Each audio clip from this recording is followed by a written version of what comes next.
You, my friends, are following in the very footsteps of history. Something beyond the power of words to describe. Human beings simply aren't built to function at the cruising altitude of a 747. Our bodies will be literally dying. Everest is another beast altogether. How you doing? I'm back. Doug Hanson. What do you do when you're not climbing, Doug? I deliver the mail. First mailman on Everest? Hope so. I like that.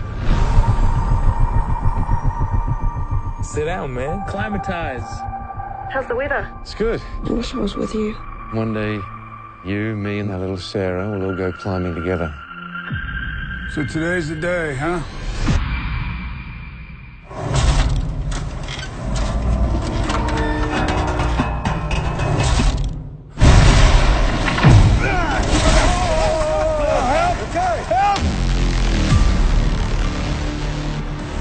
It hurts. It's dangerous. Why? I have kids. They see a regular guy can follow impossible dreams. Maybe they'll do the same. I'm on the top of Everest, Helen. We made it.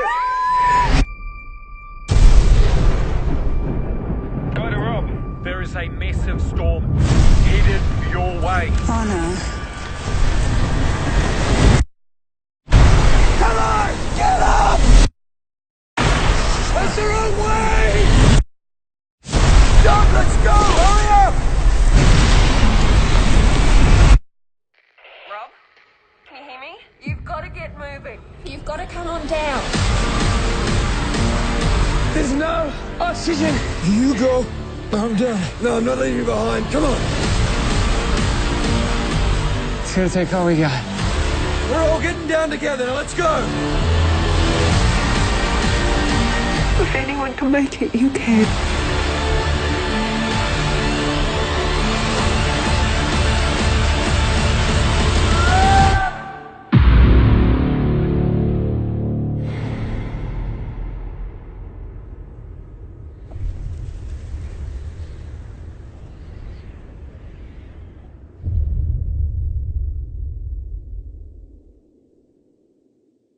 So this movie's been on my radar for a while now because I'm suddenly a big Jake Gyllenhaal fan after having seen Nightcrawler. Not a big fan before, now could not be a bigger fan.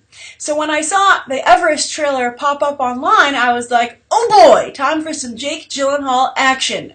So imagine my surprise when they did the old bait and switch on me and instead served up plenty of Jason Clarke, which I don't believe anybody has ever asked for. This guy must have an amazing agent. I mean, he's not like dislikable, but he's the least charismatic person in the movie, but yet he seems to have the most screen time, which is, very troubling. This is a weird trailer overall, I have to say. I was really excited about it again because of Jake Gyllenhaal, and I felt with its Oscar-friendly release date that this was going to be something special. But instead, I'm seeing a trailer that it's really kind of like has one foot planted firmly in like popcorn blockbuster territory, and then the other like in awards territory. It's like a movie with an identity crisis. And when you have an identity crisis, unfortunately the result often is, no clear identity. So what am I talking about? Well, from a marketing perspective, it obviously comes out for awards season, and it has this great, impressive lineup of actors, right? Well, we'll get to that in a moment.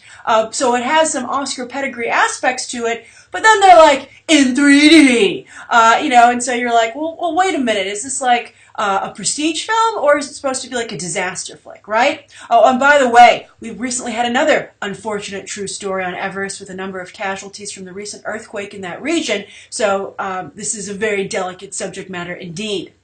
So then you have the marketing situation, but then let's move to the cast, the people that you see on camera.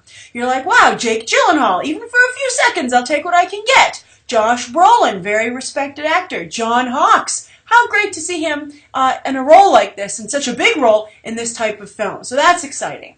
Robin Wright. Robin Wright is kind of considered a prestige actress these days, thanks to House of Cards. So that looks good.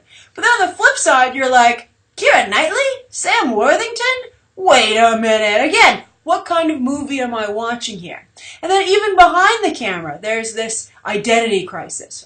For the director, you have Baltazar Kormaker, who has directed Contraband with Mark Wahlberg, also Two Guns with Mark Wahlberg, and those were okay films, but that doesn't scream Oscar contender, right? I mean, I don't know if he has what it takes in his creative toolbox to lift this film where it needs to go in order to be the type of movie that I initially thought it was going to be.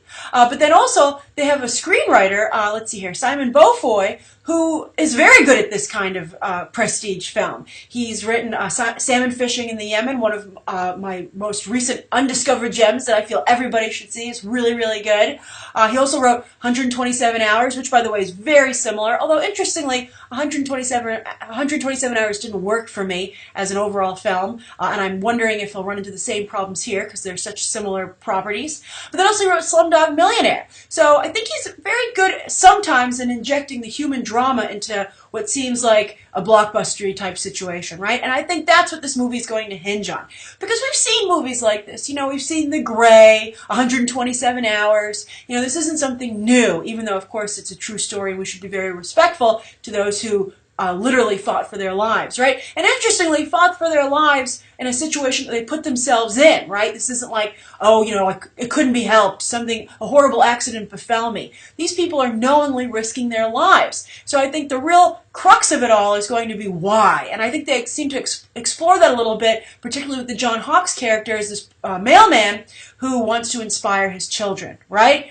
So I think, that's a very delicate topic right there, especially because, this is based on a true story. So I hope this is a good movie. I still hold out hope for it because I was so excited about it initially, and I do like some of the things that I see here, but I get a little worried that it isn't quite as special as I had initially thought it to be. And I wonder, considering how a crowded award season is this year, and just, the popcorn flicks that now come out during the holiday season, that's become a big season for blockbusters as well, I do wonder if Everest can really stand out from the crowd, especially if they're going to put Jason Clarke front and center as what's selling this movie. Jason Clarke and Keira Knightley doesn't sound like a big movie to me, right? I mean, you should just think about how it sounds, when you paraphrase it to someone like, what do you want to see this weekend? Do you want to see one of these other movies? Or do you want to see Jason Clarke and Keira Knightley in this movie from the director of Two Guns? I mean, what's going to lose out, right?